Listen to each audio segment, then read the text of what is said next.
Hello everyone, welcome to the online platform of Rouse Academy for Competitive Exam. This is a special lecture series for MPPSC exam in which I'll be covering the Chief Ministers of Madhya Pradesh, and this is the part 1 in which we'll be talking about Pandit Ravi Shankar Shukla, the first Chief Minister of MP, and B.R. Mandloi, the second Chief Minister of MP. And before we proceed, why don't you hit like and subscribe to this channel if you haven't yet. Friends, अभी पिछले कुछ समय में MPPSC में एक खास trend देखने मिला है कि चीफ मिनिस्टर्स और गवर्नर से बहुत ज़्यादा क्वेश्चन पूछे जा रहे हैं और वो फर्स्ट चीफ मिनिस्टर थे, सेकंड चीफ मिनिस्टर थे, इस तरह की बातें ना पूछकर थोड़ा और डीप में जाकर क्वेश्चन पूछ रहे हैं। तो ये सीरीज़ आपके लिए एमपीपीएससी और व्यापम एग्ज़ाम के लिए बहुत बेनिफिशियल होने वाली है। तो आइए शुरू करते हैं आज का ये सीरीज़ और बात करते हैं एमपी के पहले चीफ मिनिस्टर पंडित रविशंकर शुक्ल की। Mister Ravishankar Shukla was born in Sagar, Madhya Pradesh on 2 August 1877. He was a freedom fighter and Congress leader. पंडित रविशंकर शुक्ल ने अपनी शुरुआती एजुकेशन सागर से ही की। उसके बाद वे छत्तीसगढ़ चले गए और अपनी हायर एजुकेशन उन्होंने नागपुर से कंप्लीट की। और जब वे नागपुर में थे तो उस दौरान वकालत करने लगे और कांग्रेस पार्टी के कांटेक्ट में आए और फ्रीडम स्ट्रगल में भी वो सक्रिय हो गए। और फ्रीडम स्ट्रगल के दौरान वो कई बार जेल में गए। एक बड़ा मशहूर किस्सा है जब पंडित रविशंकर शुक्ल सिवनी की जेल में थे और एक नया रूल ब्रिटिश गवर्नमेंट ने बनाया था कि जितने भी फ्रीडम फाइटर्स होते थे उनके अंगूठे के निशान लिए जाते थे। और ये कहा जाता है कि पंडित रविशंकर शुक्ल थोड़े से अकड़ू प्रवृत्ति के आदमी थे, वो जल्दी नाराज हो जाते थे। तो वे जेल के अधिकारियों पर नाराज हो गए कि मैं अंगूठे के निशान क्यों दूं, मैं कोई चोर चक्का नहीं हूं, I am a political prisoner, I won't give my thumb impression. बड़ी गहमा गहमी हुई, सारे पुलिस वाले और अधिकारी वगैरह आ गए और उस समय पर एक डिप्टी कलेक्टर थे मिस्टर पेंढारकर, वो पंडित रविशंकर शुक्ल की छाती पर चढ़कर बैठ गए और जबरदस्ती पंडित जी से उन्होंने निशान लिए। थोड़ा टाइम बीता जब भारत आजाद हुआ और पंडित रविशंकर शुक्ल जब मध्य प्रदेश के चीफ मिनिस्टर बने और उनके पास डिप्टी कलेक्टर्स के प्रमोशन की फाइल आई और उन्होंने मिस्टर पेंढारकर का नाम देखा तो उन्होंने अपने सेक्रेटरी को कहा कि ये एक बहुत अच्छा और ईमानदार ऑफिसर है, इसका प्रमोशन तो होना ही चाहिए। तो ये एक झलक थी पंडित रविशंकर शुक्ल के कैरेक्टरिस्टिक्स की। पंडित रविशंकर शुक्ल की बात करें तो एक बड़ा इंपॉर्टेंट फैक्ट जो आपको इनके बारे में याद रखना है, सेंट्रल इंडिया महाकौशल रीजन जो है उसमें इन्होंने डीपी मिश्रा के साथ क्विट इंडिया मूवमेंट को लीड किया था। 1942 में आप जानते हैं महात्मा गांधी ने क्विट इंडिया मूवमेंट लॉन्च किया था जो पूरे देश में बड़ा पॉपुलर हुआ और अलग अलग रीजनल लीडर्स ने उसको रीजन्स में लीड किया था। तो सेंट्रल इंडिया में डीपी मिश्रा और रविशंकर शुक्ल उसके लीडर थे। यह भी एक पोटेंशियल क्वेश्चन हो सकता है। साथ ही 1935 के गवर्नमेंट ऑफ इंडिया एक्ट के आ जाने के बाद इलेक्शंस हुए 1937 में और उन इलेक्शंस के बाद सेंट्रल प्रोविंस एंड बरार जिसे कहते थे उस स्टेट के चीफ मिनिस्टर चुने गए मिस्टर एन.बी. खरे और एन.बी. खरे की गवर्नमेंट में पंडित रविशंकर शुक्ल को कैबिनेट मिनिस्टर बनाया गया और बाद में पंडित रविशंकर शुक्ल सीपी एंड बरार के प्रधानमंत्री भी बने। And please do not get shocked कि ये प्रधानमंत्री क्यों बोल रहे हैं। पहले स्टेट्स के जो प्रीमियर हुआ करते थे उनको प्रधानमंत्री कहा जाता था। I am not at all hampering the history, ठीक है। चलो, तो सीपी और बरार के प्रधानमंत्री भी पंडित रविशंकर शुक्ल रहे, ठीक है।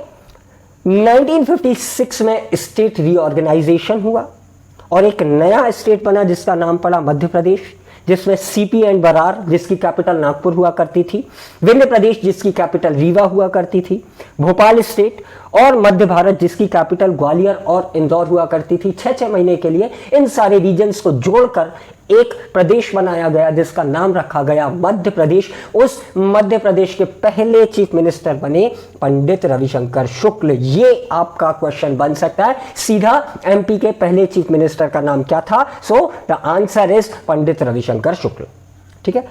अनफॉर्चुनेटली पंडित रविशंकर शुक्ल बहुत लंबे टाइम तक चीफ मिनिस्टर के रूप में सर्व नहीं कर पाए, सिर्फ 1-2 महीने के लिए वे रह पाए। 1 नवंबर 1956 को हमारा स्टेट बना और 31 दिसंबर 1956 को पंडित रविशंकर शुक्ल की डेथ हो गई। ऑलराइट, तो ये एक पूरा डिस्क्रिप्शन था पंडित रविशंकर शुक्ल के पॉलिटिकल करियर का। साथ ही कुछ और एक जरूरी बात मैं आपको बता देता हूं, पंडित रविशंकर शुक्ल का एक बहुत इंपॉर्टेंट कंट्रीब्यूशन था सागर यूनिवर्सिटी के फाउंडेशन में। 1946 को सागर यूनिवर्सिटी एस्टैब्लिश की, जिसको एस्टैब्लिश किया था डॉक्टर सर हरि सिंह गौर ने, और इसके एस्टैब्लिशमेंट में पंडित रविशंकर शुक्ल का एक बहुत बड़ा कंट्रीब्यूशन था, क्योंकि ब्रिटिश गवर्नमेंट सागर में यूनिवर्सिटी बनाने के लिए परमिट नहीं कर रही थी। And Pandit ji said to doctor Gaur that you don't worry about anything, I will take care of all the administrative hurdles. And because of Pandit Ravishankar Shukla interference, ultimately Sagar University was created. This question was previously asked in MPPSC exam, that which is the oldest university of Madhya Pradesh. So it is Sagar University. Now it is known as Dr. Sir Hari Singh Gaur University. So please note this fact. And also Pandit Ravishankar Shukla served as the Chancellor of Sagar University. He was the first Chancellor of University. Although Governor used to be the Chancellor, but Dr. Gaur insisted Ravishankar Shukla to become Chancellor, and then he became the first Chancellor. So this can be a potential question as well कि किस Chief Minister ने सागर University के Chancellor के रूप में भी सर्व किया है. So the right answer would be Pandit Ravishankar Shukla. Alright, so moving further, the next CM of Madhya Pradesh is Bhagwant Rao Mandaloi. As I told you, 31st December को पंडित रविशंकर शुक्ल की death हो जाती है, और उसके बाद आनन फानन एक एक्टिंग चीफ मिनिस्टर अपॉइंट किया जाता है, और वे एक्टिंग चीफ मिनिस्टर थे मिस्टर भगवंत राव मंडलोई, BR मंडलोई. तो थोड़ा सा जानते हैं BR मंडलोई के बारे में. He was born in Khandwa on 15 दिसंबर 1892. ठीक है, और जैसा मैंने आपको बताया पहली बार वे कब चीफ मिनिस्टर बने, 1 जनवरी 1957 को, और सिर्फ 1 महीने तक वो चीफ मिनिस्टर रह पाए, क्योंकि एक्टिंग चीफ मिनिस्टर थे. ठीक है, वो इलेक्टेड चीफ मिनिस्टर नहीं थे, और इस समय तक इलेक्शन मध्य प्रदेश में नहीं हुए थे. तो 1 महीने तक BR मंडलोई ने एज अ चीफ मिनिस्टर सर्व किया, और एक बार और BR मंडलोई को चीफ मिनिस्टर बनाया गया मार्च 1962 में. मार्च 1962 में एक बड़ा महत्वपूर्ण इंसिडेंट हुआ. महत्वपूर्ण इंसिडेंट यह हुआ कि जो उस समय के सिटिंग चीफ मिनिस्टर थे मिस्टर कैलाश नाथ काटजू, वो अपना असेंबली इलेक्शन हार गए. कांग्रेस तो जीत गई स्टेट में, लेकिन सिटिंग सीएम इलेक्शन हार गए, और फिर सर्च चली कि किसको सीएम बनाया जाए. तो BR मंडलोई को फिर से सीएम बनाया गया, लेकिन अगेन वो सिर्फ कुछ मंथ के लिए सीएम रह पाए. ठीक है, कुछ 3-4 महीने तक BR मंडलोई सीएम रह पाए. लेकिन सवाल यहां पर यह आता है कि BR मंडलोई जब चीफ मिनिस्टर बन गए थे तो क्यों वो सीएम की पोस्ट से हट गए. तो इसका जवाब आप याद रखिएगा, प्लीज मेक अ नोट. 1963 में एक बड़ा रिमार्केबल चेंज हुआ. वो चेंज था कामराज प्लान. क्या था कामराज प्लान, मैं आपको ब्रीफली बता देता हूं. के कामराज आंध्रा से आने वाले कांग्रेस के एक बहुत बड़े लीडर थे, जिनको कांग्रेस का सिंडिकेट माना जाता था. He was the chief of Congress back then. He made a plan according to which all the ministers serving in central government and all the chief ministers shall resign and go back to their respected states and serve for the Congress organization. ये था Kamaraj plan, जिसकी वजह से बहुत सारे मुख्यमंत्रियों को resign करना पड़ा और बहुत सारे सेंट्रल मिनिस्टर्स को रिजाइन करना पड़ा, और वैसे ही एक मुख्यमंत्री थे BR मंडलोई. यदि आपको कामराज प्लान के बारे में और डिटेल्स पता है तो आप कमेंट सेक्शन में हमें जरूर बताइए. ऑलराइट, तो ये था BR मंडलोई का टेन्योर. और एक आखिरी बात इनके बारे में महत्वपूर्ण है, क्योंकि बहुत ज्यादा remarkable career as a chief minister BR Mandloi का नहीं रहा. BR मंडलोई को मिसफिट इन पॉलिटिक्स भी कहा जाता था. सीधे साधे से आदमी थे, बहुत ज्यादा राजनीति में जो चपलता, जो घाघपन है वो उनमें नहीं था.